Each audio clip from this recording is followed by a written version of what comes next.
بسم اللہ الرحمن الرحیم۔ میں آپ کو استاذ کی حیثیت سے بھی اور مذہبی رہنما کی حیثیت سے بھی، یہاں کے منتظم امام اور خطیب کی حیثیت سے بھی، اور پھر فی صالح امر المسلمین کی حیثیت سے بھی آپ کو نصیحت کرتا ہوں کہ آپ اپنی شان و شوکت مسجد کے آداب کے سامنے مٹا دیں، بالکل مٹا دیں۔ باتیں نہ کیا کریں زیادہ، ادھر بیٹھے ہوئے ٹلی ہے، ادھر بیٹھی ہے ٹلی، باتوں میں یہ کیا باتیں ہیں؟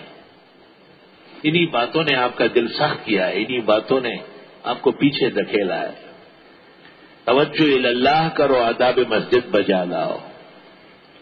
جب بھی داخل ہو دائیں پاؤں آگے، اللہ مفتح لی ابواب رحمتک۔ صفوں کی شکل میں آ کے بیٹھو، نماز کا انتظار کرو، ورد وظیفے میں، استغفار میں، تسبیح میں، تکبیر میں، تحلیل میں، درود شریف پڑھنے میں، سورتوں کے آموختہ یاد کرنے میں لگے رہو، سنت نوافل میں لگ جاؤ۔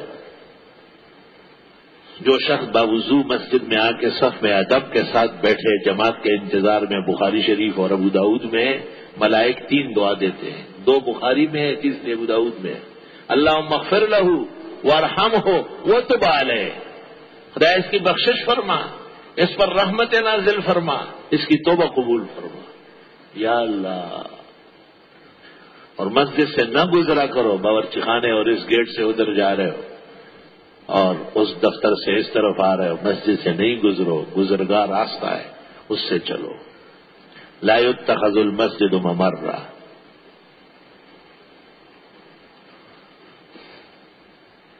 اللہ، مسجد میں کوئی کاغذ، کوئی تنکا، پلاسٹک نظر آئے آپ اٹھا لیں، ہم سب خدام ہیں۔ اللہ اللہ، سبحان اللہ۔ حکیم الامت مولانا اشرف علی صاحب نے ایک چھوٹی سی کتاب لکھی، اس کا نام ہے تعلیم الدین۔ اس کے صفحہ 8 پر ہے کہ مسجد کی صفائی ستھرائی ہر مومن کا کام۔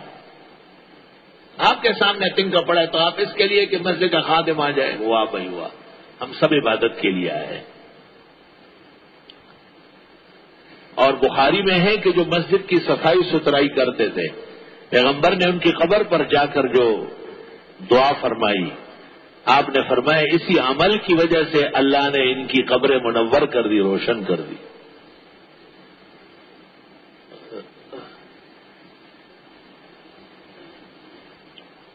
ابھی آپ نے سنا نہیں کہ اکبر بادشاہ جب تک گمراہ و بے دین نہیں ہوا تھا، 9-10 بجے کے قریب جب لوگ کم ہو جاتے ہیں، مسجدوں میں جا کے کہیں بھی تھوڑی دیر کے لیے جھاڑو لگاتے۔ اللہ اللہ، کچھ نیکیاں قبول ہوتی ہے، کچھ نہیں ہوتی۔ جزاک اللہ خیر۔ آگے زیادہ سے زیادہ شیئر کریں اور ہمارے چینل کو سبسکرائب کریں۔